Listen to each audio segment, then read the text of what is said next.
Dave, let's talk about the Summit Project. So the Summit Project is a living memorial that pays tribute to fallen service members from Maine. Our mission is to honor and sustain the memories of all fallen service members who have given their lives since September the 11th in the defense of our country. This is a living memorial. Let's talk about how it works. So we get these beautiful stones. Tell us about it. Sure. It for sure is a living memorial, and the memories of the fallen truly live within the participants who interact with this project, right? That's what the Summit Project does, is it collects stories and it collects stones that uniquely represent fallen heroes from our great state. But the families of the fallen have invited me into their homes, and I've asked them if they could think about a very significant place, a special place. And from those places, these families have unearthed and then donated a special stone that you see here. We've engraved those stones, and volunteers from any affiliation, any group of any size, take these stones on tribute expeditions. And we've had the stones travel up and down the East Coast, parades, biker convoys, marathons, and one stone in the memory of Sergeant Jason Dorr summited Mount Kilimanjaro, Africa. You're from Maine, you're a Mainer, you're in the military. Why does this project mean so much to you?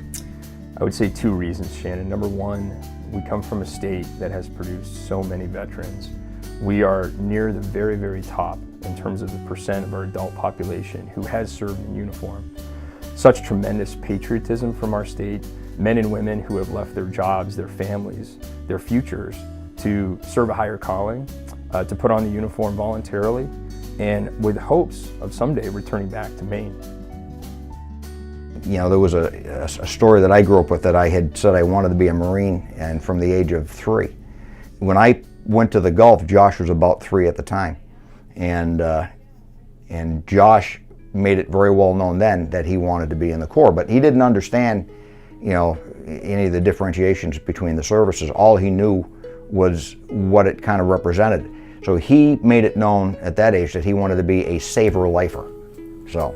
A saver lifer, I love it. And he never strayed from that. He stayed that course throughout his life. So, you being in the service, how did that make you feel that he wanted to follow in your footsteps? While it was kind of neat that he wanted to do it, my primary concern was that he would end up doing it if he did it. He did it because he felt he was called to do it.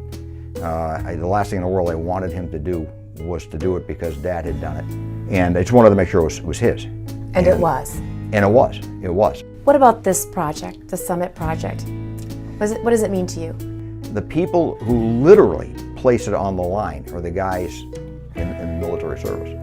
The hope is that those that die doing that, will never be forgotten. So, and there aren't too many ways for them to be remembered other than something like this, where somebody decides they're going to make an effort to ensure that they're not forgotten. I mean, every aspect of this is nice. I mean, people are donating what they can, however much or little they've got to give, they're giving something to make sure that their memories aren't forgotten, and people will remember why they were here and how they left. Tell us about this rock, Josh's rock.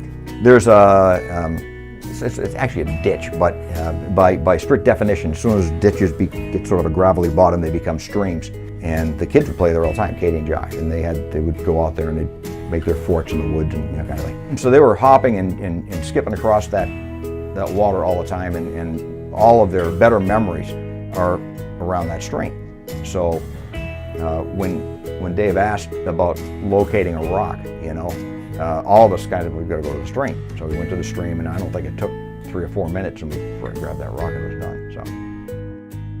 So when I think about how I've traveled around the world and been stationed on the West Coast, East Coast, but my roots are in Maine.